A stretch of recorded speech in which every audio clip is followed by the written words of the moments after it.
इतिहास में कि इतिहास का एक ऐसा पल भी आया कि जब, जैसा कि परमानेंट सेटलमेंट पे सर जानसोर ने लिखा भी था कि जब वर्ष के अंतिम दिन कोई भारतीय किसान अगर टैक्स को जमा नहीं कर पाता था तो उसकी जमीनों को जब्त कर लिया जाता था। उसके ऊपर ऐसे हंटर लगाए जाते थे जिनमें एक एक सेंटीमीटर के कांटे लगे हुए करते थे।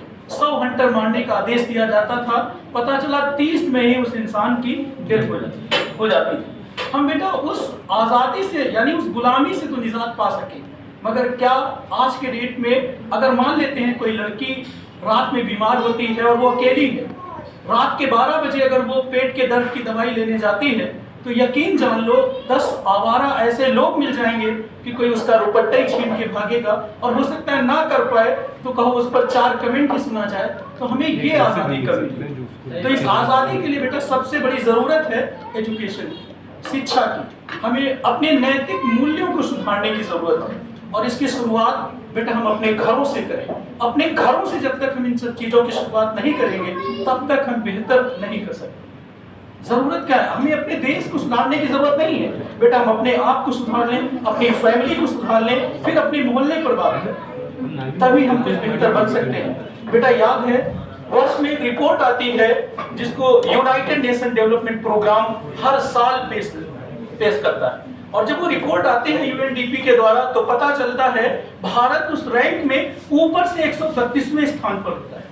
180 देशों की रैंक होती है और 180 देशों में भारत कितने स्थान पर है? 131 स्थान पर वर्ष 2022 की लिस्ट में था।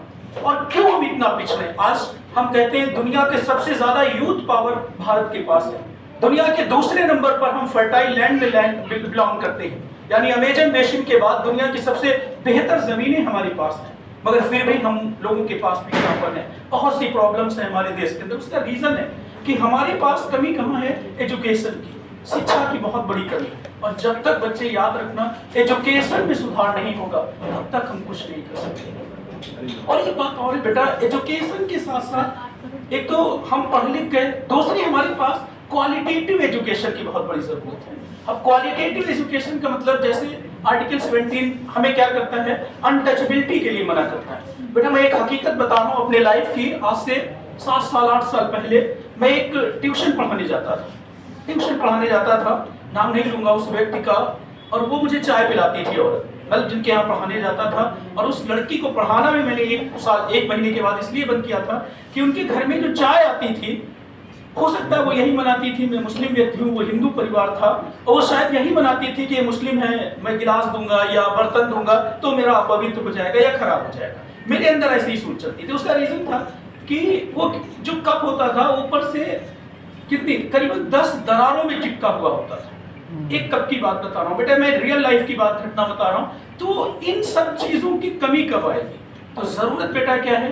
हमें एजुकेशन की, और एजुकेशन के साथ साथ एक ऐसी मतलब एजुकेशन जो हमें ये डेली लाइफ, हमारी सोसाइटी, हमारे समाज के बारे में भी बताए। जैसा कि अभी हमारे अरुण सर ने एक बात रखी थी आपके आगे, कहा था कि आज हमारे देश की सबसे बड़ी समस्या है एकाकी परिवार, संयुक्त परिवार क्यों नहीं? कल मैं रात में फेसबुक पे एक लाइन पढ़ रहा था, तो एक लड़की कहती है, मतलब एक लड़की की लाइनें थी कि अगर लड़कियों को अपने माँ बाप को सहेजने का मौका मिल जाए तो शायद इस दुनिया के अंदर इस